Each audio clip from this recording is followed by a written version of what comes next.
So good morning guys. तो चलिए start करते हैं आज के यानी कि 25 अप्रैल के इंपॉर्टेंट करंट अफेयर्स को। तो इस प्रश्न में आपसे पूछ रहे हैं अभी हाल ही में दुनिया का पहला थोरियम मोल्टन सॉल्ट परमाणु रिएक्टर इसको किसने शुरू किया? तो आंसर होगा चाइना ने। तो अभी चाइना ने दुनिया का पहला थोरियम मोल्टन सॉल्ट परमाणु रिएक्टर को चालू किया है और इसकी कैपेसिटी 2 मेगावाट है अभी। और कहां पर शुरू किया? तो गांसू प्रांत है गोबी रेगिस्तान में, वहां पे इसको शुरू किया गया है। अब थोरियम मोल्टन सॉल्ट परमाणु रिएक्टर का क्या मतलब हो गया कि इसमें रिएक्टर को ठंडा करने के लिए पानी की जगह तरल नमक यानी कि मोल्टन सॉल्ट का यूज किया जाएगा। थोरियम एक रेडियो एक्टिव एलिमेंट है और भारत में अगर पूछोगे थोरियम मिलता है कि नहीं मिलता, मिलता है। और सबसे ज्यादा कहां मिलता है? केरल में जो मोनाजाइट मृदा है उसमें ये सबसे ज्यादा पाया जाता है। 8 से 10% थोरियम मिलता है उसमें, मोनोजाइट मृदा में, जो आपको केरल में मिलेगी। अब बात यहाँ पे चाइना की है, तो ये रहा मैप में चाइना। देखो चाइना की कैपिटल होती है बीजिंग। बीजिंग में आपको एशियन इंफ्रास्ट्रक्चर इन्वेस्टमेंट बैंक का और शंघाई कोऑपरेशन ऑर्गेनाइजेशन का हेडक्वार्टर मिल जाएगा। करेंसी रेनबिन भी हो गई है, प्रेसिडेंट है शी। फिर अगले में पूछ रहे हैं अभी हाल ही में जम्मू कश्मीर के पहलगाम में आतंकी हमले के बाद भारतीय सेना ने अभी कौन सा ऑपरेशन शुरू किया? तो आंसर होगा ऑपरेशन टिक्का। कल भी मैंने आप लोगों को पढ़ाया था इसके बारे में, और वैसे आप लोगों ने हर जगह इसके बारे में सुना होगा, देखा होगा कि अभी 22 अप्रैल 2025 को जम्मू कश्मीर के अनंतनाग जिले के पहलगाम में जो आतंकी हमला हुआ उसमें कई सारे आम नागरिक मारे गए। लगभग 28-30 बताए जा रहे हैं, सबसे ज्यादा पर्यटक उसमें से थे। और इस नरसंहार के बाद भारतीय सेना ने ऑपरेशन टिक्का शुरू किया है, जो कि एक उच्च स्तरीय आतंकवाद विरोधी अभ्यास है। इसका लक्ष्य है हमलावरों को बेअसर करना, उनके घुसपैठ मार्ग का पता लगाना। और इसी ऑपरेशन के चलते अभी 2 आतंकियों को घुसपैठ करते वक्त मार दिया गया। और इतना ही नहीं, अभी भारत सरकार ने पाकिस्तान के खिलाफ कई निर्णय लिए हैं, जैसे कि अटारी चेक पोस्ट को बंद कर दिया गया। अब उनका आना जाना दाना पानी सब बंद हो जाएगा। उसके अलावा 1960 का जो सिंधु जल समझौता हुआ था अभी उसे सस्पेंड कर दिया, स्थगित कर दिया गया। और सार्क वीजा छूट योजना के तहत पाकिस्तानी लोग भारत में प्रवेश नहीं कर सकते। और जो ऑलरेडी अभी इस वीजा के तहत भारत में आए हुए हैं उनको बोल दिया भैया 48 घंटे के अंदर अपने वापस देश भाग जाओ। उसके अलावा नई दिल्ली में स्थित पाकिस्तानी उच्चायोग में तैनात सभी पाकिस्तानी सैन्य सलाहकारों का निष्कासन कर दिया गया।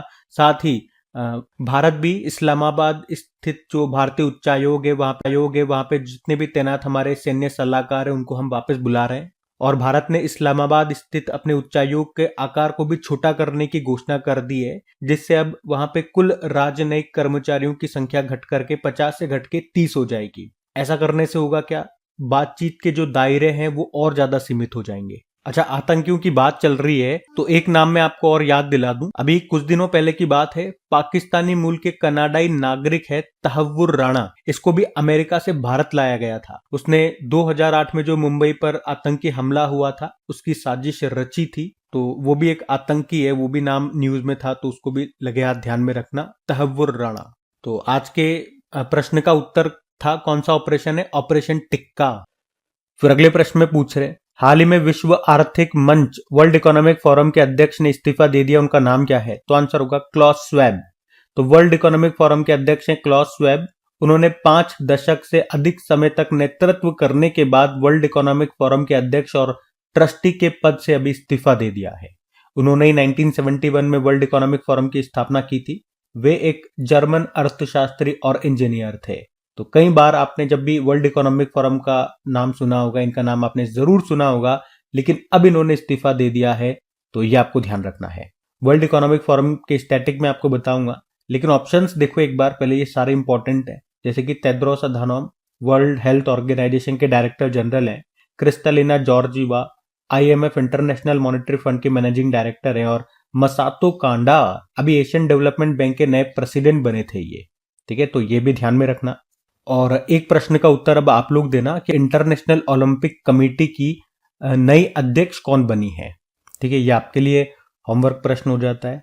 बाकी वर्ल्ड इकोनॉमिक फोरम के बारे में आपको बताऊं तो स्थापना 1971 में, हेडक्वार्टर इसका कोलोग्नी स्विट्जरलैंड में मिलेगा, और प्रेसिडेंट है बॉर्ज ब्रेंडे। बाकी फिर अगले में पूछ रहे हैं कि वर्ष 2025 विजडन क्रिकेटर्स पत्रिका में किसे शीर्ष सम्मान मिला है? तो आंसर होगा जसप्रीत बुमराह और स्मृति मंधाना दोनों को। तो विजडन क्रिकेटर्स अल्मानैक, जिसे क्रिकेट की बाइबल के रूप में भी जाना जाता है, ये आप कह सकते हो क्रिकेट की एक मैगजीन है जिसे यूके में हर साल प्रकाशित किया जाता है। और अभी इसमें वर्ल्ड्स लीडिंग मेंस क्रिकेटर के रूप में जसप्रीत बुमराह को चुना गया। तो 2024 के लिए इनको चुना गया है, मतलब 2024 में जो इनका परफॉर्मेंस रहा उसी के अनुसार। वहीं वुमेन्स क्रिकेटर के रूप में किसे चुना गया, यानी कि world's leading women's cricketer of the year के रूप में चुना गया स्मृति मंधाना को। आपको बता दूं, स्मृति मंधाना को दूसरी बार ये सम्मान मिला। इससे पहले 2018 में भी उनको चुना गया था। और अभी तक केवल 2 ही भारतीय महिलाएं हैं जिनको ये सम्मान मिला है, एक तो स्मृति मंधाना और इनसे पहले मिताली राज भी ये सम्मान पा चुकी है। वहीं पुरुषों में देखोगे तो 4 भारतीयों को ये सम्मान मिल चुका है। वीरेंद्र सहवाग को, सचिन तेंदुलकर, विराट कोहली को सबसे ज्यादा बार 3 बार, और अभी जसप्रीत बुमराह को। फिर अगले में पूछ रहे हैं, हाल ही में बुद्ध धम्म और पूर्वोत्तर भारत की संस्कृति पर अंतरराष्ट्रीय सम्मेलन कहाँ हुआ? तो आंसर होगा अरुणाचल प्रदेश में। तो अभी 21 और 22 अप्रैल को ही अरुणाचल प्रदेश में बुद्ध धम्म और पूर्वोत्तर भारत की संस्कृति विषय पर 2 दिवसीय अंतरराष्ट्रीय सम्मेलन का आयोजन किया गया। अरुणाचल प्रदेश के नामसाई स्थान पर यह हुआ। उद्देश्य था पूर्वोत्तर भारत की बौद्ध विरासत और संस्कृति को प्रदर्शित करना, और बौद्ध धर्म को मानने वाले जो देश हैं उन्होंने इसमें हिस्सा लिया, जैसे कंबोडिया, म्यांमार, थाईलैंड, भूटान वगैरह ने इसमें पार्टिसिपेट किया। तो याद रखना, बुद्ध धम्म और पूर्वोत्तर भारत की संस्कृति पर अभी जो अंतरराष्ट्रीय सम्मेलन हुआ, कहाँ पे? अरुणाचल प्रदेश। फिर अगले में पूछ रहे हैं, हाल ही में 7वीं पीढ़ी की कृत्रिम बुद्धिमत्ता चिप आयरन वुड, इसका नाम है, इसको किसने लॉन्च किया? तो आंसर होगा गूगल ने। तो अभी गूगल ने आयरन वुड नाम से एक नई कंप्यूटर चिप को लॉन्च किया है। ये कंपनी की 7th जनरेशन की टेंसर प्रोसेसिंग यूनिट है, जिसे आर्टिफिशियल इंटेलिजेंस मॉडल को रन करने के लिए डिजाइन किया गया है। और इस टीपीयू यानी कि टेंसर प्रोसेसिंग यूनिट को विशिष्ट रूप से मशीन लर्निंग और आर्टिफिशियल इंटेलिजेंस के लिए डिजाइन किया गया है। अच्छा, कभी आपने फ्लॉप्स के बारे में सुना होगा। कंप्यूटर के परफॉर्मेंस को नापते हैं फ्लॉप्स में। फ्लॉप्स की फुल फॉर्म भी ध्यान रख सकते हो, ये एग्जाम में पूछी जा सकती है अगर आपके एग्जाम में कंप्यूटर आता है तो। फ्लोटिंग पॉइंट ऑपरेशन पर सेकेंड। तो गूगल का ये जो आयरन वुड है, आयरन वुड नाम से जो ये चिप है, आप कह सकते हो 5 एक्सा फ्लॉप्स कैपेसिटी के साथ इन्होंने लॉन्च किया है। और अगर इसकी आप तुलना करना चाहो तो यूं देख सकते हो कि दुनिया का जो सबसे फास्ट सुपर कंप्यूटर है ये उससे भी 24 गुना फास्ट है। इस तरह से आप तुलना करके अनुमान लगा सकते हो कि ये कितना तेज है। ठीक है, तो आयरन वुड को किसने लॉन्च किया? याद रखना, गूगल ने। गूगल ने किया है। तो गूगल के बारे में बताते हैं आपको। देखो, गूगल की स्थापना होती है 1998 में। किसने की थी? लेरी पेज और Sergey Brin. Headquarter California US हो गया। सीईओ है सुंदर पिचाई। इसकी पेरेंट कंपनी अल्फाबेट है। फिर अगले में पूछ रहे हैं कि पुरावशेषों का ग्राम स्तरीय सर्वेक्षण पूरा करने वाला पहला राज्य कौन सा बन गया है? तो आंसर होगा कर्नाटक। तो कर्नाटक ये भारत का पहला राज्य है जिसने गांव स्तर पर पुरावशेषों का सर्वेक्षण पूरा कर लिया है। इस सर्वेक्षण में शिलालेखों, मूर्तियों और स्मारकों को जियो टैग किया जा रहा है ताकि विरासत ट्रैकिंग के लिए सटीक स्थान आधारित रिकॉर्ड बनाए जा सके। पुरावशेष मतलब हो गया प्राचीन वस्तुएं, तो मतलब उनका ग्रामीण स्तर पर दस्तावेजीकरण, डॉक्यूमेंटेशन करने की यहाँ पे बात कही जा रही है। ठीक है, तो ग्राम स्तर पर पुरावशेषों का सर्वेक्षण पूरा करने वाला पहला राज्य बन गया है कर्नाटक। ये आपको याद रखना है। बात कर्नाटक की हो रही है तो आपको लेकर के चलते हैं कर्नाटक। ये रहा मैप में कर्नाटक। कर्नाटक की कैपिटल होती है बंगलुरु। मुख्यमंत्री सिद्धारमैया हो गए। गवर्नर है थावरचंद गहलोत। फिर अगले में पूछ रहे हैं अभी हाल ही में पंचायती राज दिवस ये कब मनाया गया? तो आंसर होगा 24 अप्रैल को। तो हर साल 24 अप्रैल को पंचायती राज दिवस के रूप में मनाया जाता है। इस बार ये 15वां पंचायती राज दिवस मनाया गया। भारत के जो तत्कालीन प्रधानमंत्री थे मनमोहन सिंह जी, उन्होंने 24 अप्रैल 2010 को पहला पंचायती राज दिवस घोषित किया था। फिर अगले में पूछ रहे हैं अभी हाल ही में आरबीआई ने किस उम्र के नाबालिगों को स्वतंत्र रूप से बचत और सावधि जमा यानी कि सेविंग अकाउंट और एफडी खाते खोलने और संचालित करने, ऑपरेट करने की अनुमति दे दी है? तो आंसर होगा 10 साल से ज्यादा उम्र के बच्चे।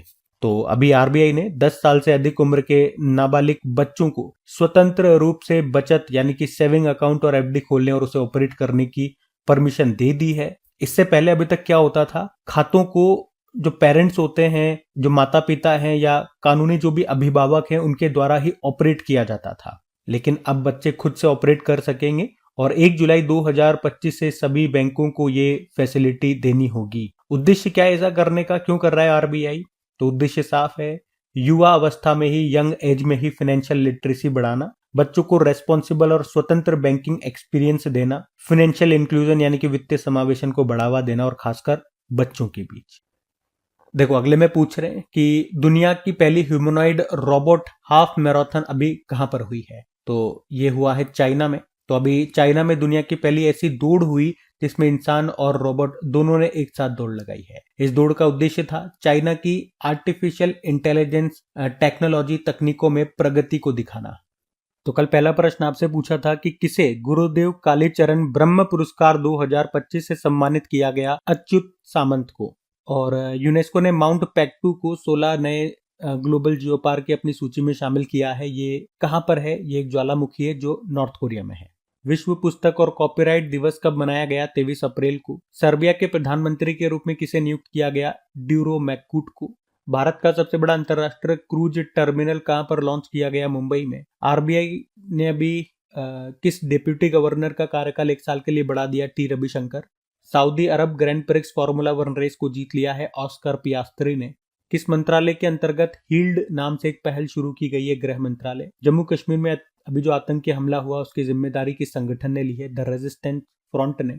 और पहली बार अभी सूर्य किरण एरोबेटिक शो का आयोजन ये कहां पे किया गया? पटना में। चलो कल का भी होमवर्क प्रश्न देखते हैं और सेशन एंड करते हैं। तो कल आपसे पूछा गया था कौन सा देश ब्रिक्स समूह का नवा पार्टनर स्टेट बन गया? अच्छा वैसे तो इसमें उत्तर ही लगा हुआ था, आंसर लगा हुआ था नाइजीरिया।